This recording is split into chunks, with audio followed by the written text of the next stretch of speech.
بسم اللہ الرحمن الرحیم۔ ٹیسٹ ٹیوب سے غسل کا وجوب۔ آج کل اولاد کے حصول کے لیے مختلف ادویات اور اسی طریقے سے میڈیکل کے اندر جو مختلف چیزیں اولاد کے حصول کے لیے ہوتی ہے اس کا استعمال کیا جاتا ہے۔ انہی میں سے ایک ہے ٹیسٹ ٹیوب۔ کیا اس کے ذریعے سے غسل کا وجوب ہوتا ہے؟ اس سلسلے میں فقہا کی آراء کیا ہے؟ دیکھیے، ٹیسٹ ٹیوب میں نکالی ہوئی منی کو محفوظ کیا جا سکتا ہے، پھر اسے انجیکشن یا سرنج وغیرہ کے ذریعے یا خود اسی ٹیوب کے ذریعے عورت کے رحم کے اندر پہنچایا جاتا ہے۔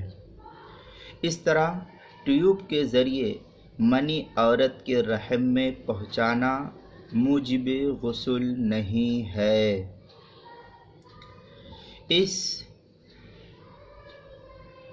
سرنج یا ٹیوب کا داخل کرنا ایسا ہی ہے جیسے عورت کے جسم میں انگلی داخل کرنا۔ جسم سے مراد عورت کا فرج شرمگاہ ہے، لہذا اس طرح موجب غسل نہیں ہے۔ اس طرح ٹیوب کا داخل کرنا بھی موجب غسل نہ ہوگا۔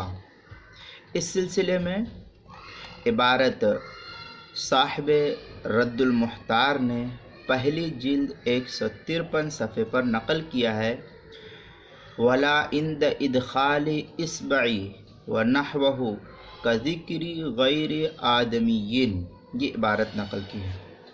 اس سلسلے میں ایک دوسری عبارت جس کو صاحب مغنی نے نقل کیا ہے وہ یہ ہے کہ اذا وطی امرأتہ دون الفرج، یہاں سے عبارت نقل ہوئی ہے فلا غسل علیہا، یہاں تک عبارت نقل کی گئی ہے المغنی لابن قدامہ کی قدیم نسخہ پہلی جلد 130 صفحے پر۔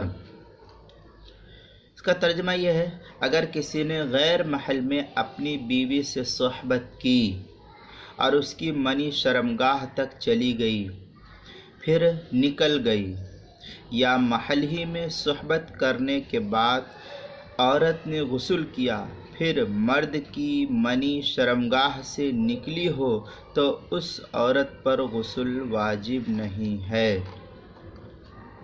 اب اس کی وضاحت کرتے ہیں۔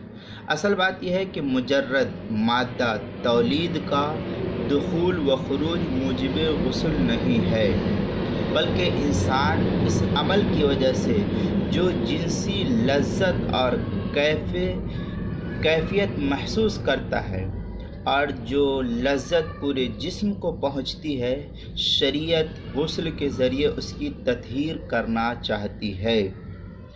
اب ٹیسٹ ٹیوب کے ذریعے تشنہ تکمیل، جنین یا انجیکشن وغیرہ کے ذریعے جو مادہ مشینی طور پر عورت کے رحم میں پہنچایا جاتا ہے، ظاہر ہے اس سے وہ تسکین حاصل نہیں ہو سکتی جو اپنے شوہر کے ساتھ ہم بستری میں ہوتی ہے، لہذا ٹیسٹ ٹیوب کے ذریعے غسل واجب نہیں ہوگا۔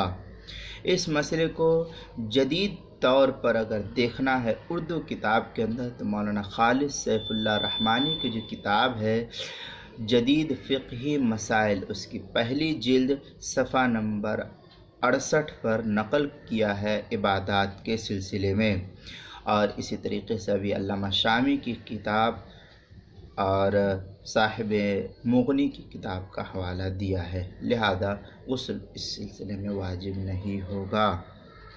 جزاک اللہ خیرا و احسن الجزاء۔